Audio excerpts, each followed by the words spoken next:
Very welcome along to Weavers Park for this clash of top versus bottom. Shelbourne, the visitors. Their only league game, as we said in the build-up there, of July, but a huge one for them with the next league game coming up against Derry next time out. That's a little while away yet, and there'll be plenty of games between this and then for Shelbourne, but this one a huge game for them as they look to maintain, at least maintain, maybe stretch their lead depending on what else happens this evening. It's one of them. Sometimes, as you said, they go in and sometimes someone gets their body in the way. And there's a header, and it's off the line almost by Matty Smith. We talked about him not scoring, but he was in the right place defensively there, and that header from Quinn goes over the bar, and well, the flag is up for offside in fact, so it wouldn't have counted had it gone in. But again, good play from Drogheda and causing Shelbourne a few problems here early on. Yeah, Webster does well, doesn't he? He'll be aggressive in the box. He has goals in him. He's a hard defender, so he'll be. Money again, Coyle. Even having that balance of a left-sided midfielder as well in the team.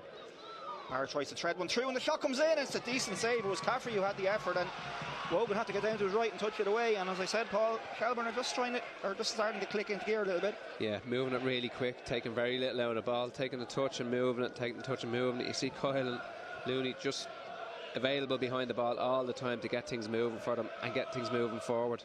But Wogan does well because it's as we said, the surface is very dry and sticky, and that ball's travelling along the grass. Just well to direct it away from the goal. So first corner of the evening for Shells. It's whipped in at the near post. So it's a great header. Oh, what a goal! How is he not picked up? It's Tyreek Wilson. It was Caffrey's corner, and Wilson, all on his own, comes flying in and gets the first goal of the season for Shelbourne, Paul. But as you said there, from a defensive point of view, Drogheda will be disappointed. Yeah, you can see Kevin Doherty on the line. He's saying the same things as us in a little bit more of an aggressive tone. How is he not picked up? And you know what? He's probably the smallest player on the pitch, so I guarantee it's one of the smaller guys, if you like, that just switched off and felt, I don't have to get involved, it's only the big lads here, and he just gets free. He has about 5 or 6 yards. Just gets a run, and I think it was Alicia who he was the closest player to him, but just came flying in there. Wilson gets up, there was a Huey behind him who just lost his footing, and Tyreek Wilson pings it home from on the bench, about 5 yards out for Shells from the other side this time, but it's going to be Caffrey to take it again. Can draw to deal with this one a little bit better than the last one. Barrett gets up and wins the header. It's just past the post. They didn't deal with it at all. He gets a run as well, you know. You'll see it now in a second. Not a man to be given a run in the box, and whatever about Tyreek Wilson, and he is, as I said to you before, it doesn't matter how big you are, if you're aggressive with your run, but you can see Keeney comes into the action a little bit, but he has lost them initially. Keeney. Adam Foley tries to make a run, and James Taylor's in behind there. Oh, great touch. What can he do with it here? Can he get the shot away? He's been forced wide by Ledwidge, but what a touch from Taylor. Just couldn't get the shot off. Still has possession. Markey now. Heaney on the edge of the box. Here's a goal, Luke Heaney. Oh, what a save by Conor Kearns. Well, Luke Heaney, he only has 2 goals in all of his time. 139 appearance tonight for him, and he's only got 2 goals in all that time, and he almost made it 3 there, Paul, in a spectacular fashion. A brilliant save by James Taylor. Can come away with it. He finds Davis to his left, a awful lot of white shirts back, and now he's got him in behind. Can he get the shot away? The angle's very tight. James Taylor, the block comes in, and it's broken into the hands of Conor Kearns. The first time really that Drogheda, and open them up is too strong of an expression probably, Bob, but it's the first time they've really threatened and looked like they're going to get in behind there, and good play. He's got to try and strike it across goal. This season is that the title challenge has gathered momentum. Here's a Huey. Oh, he's been stripped of possession, and now Shelbourne can break. Ball slipped through towards Caffrey. He gets in between 2 Drogheda defenders, and Conor Kane does really well to get back and make the block, but he still has a Caffrey. Shot comes in. Great save from Wogan. Matty Smith tries to put it back in, but it's blocked out for a corner. Drogheda just got caught there, and Shelbourne almost capitalised on it, Paul. Does well, Kane, to cover across. What you'd want, isn't it, when there's danger? He covers right across the centre halves. Wogan 12-13 minutes or so. Coots made his way in along the end line, but he's been dispossessed eventually by Luke Heaney, and that's a really good play from Ryan Brennan. Oh, and he's been taken out by Paddy Barrett. Not Paddy Barrett, who's been booked already, and I think he's going to go here. Oh, I'd be disappointed. Paddy Barrett is on a red card, so he's been sent off. Well, it was a slightly silly challenge from Barrett. Again, not really a huge amount in it, Paul. I don't know if the referee just needs to have a word there and tell him to be careful, but again, you probably can't argue too much with it. It was a silly thing to do for someone so experienced. Yeah, especially at this stage of the game. You know you're on a yellow card. You know, it's... So Drogheda, with just over 11 minutes to go, have a man advantage for the remainder of this game. Paddy Barrett trudges off. Easy again. Ryan Brennan winning that in front of Shane Griffin. It's back with Davis. Foley's making a run over on the far side. It's a great ball by Davis. Foley, handball. It's a handball. It's going to be a penalty. It's a penalty to Drogheda. Yeah. Well, what a pass from Warren Davis. First time ball in from Adam Foley. And we could see from here, Paul, the hand was out.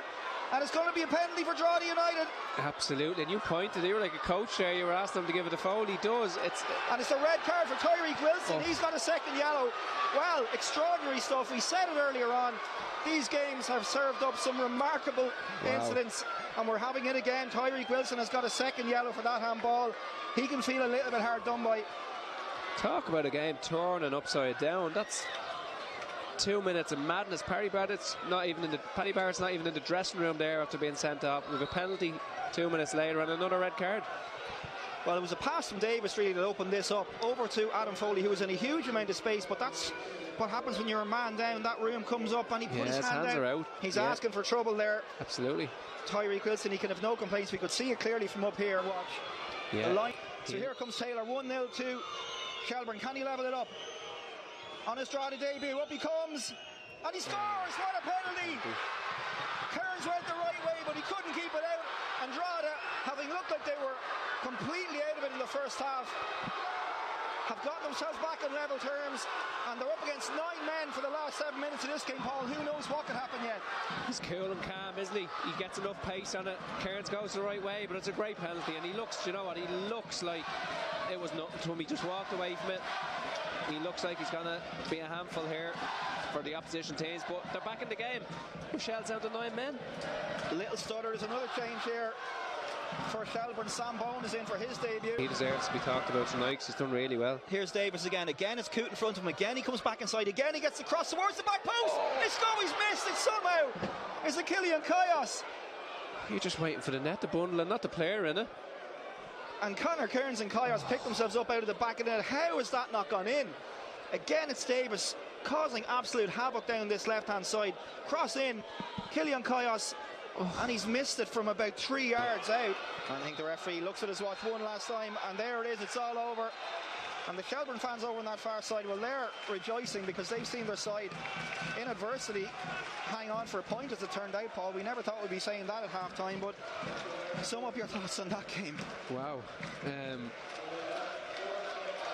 Yeah, just turned on its head. It's just why we love football. Shell's totally dominant in the first half. Drogheda started the game well, but Shell's in total control. But we spoke about how dangerous a 1-0 scoreline can be, and especially if you're not in control of the game, as I spoke about in the second half. They didn't see it out towards the end. They got sloppy. And there was always that bit of life that Drogheda would have felt that we'll get a chance as long as the game goes on. And I'm sure Kevin talked about the importance of keeping it at 1-0 at half time. They did. And later on in the game then, 60, as I said, 65-70, you get that little. And then the sending offs. Ryan Brennan's impact again we'll speak about was changed the game for them. Unfortunately he couldn't start. But would they take the point before the game? Kevin Doherty? Absolutely. Damien Dustus having a word with, a very calm word, I should add, with the referee.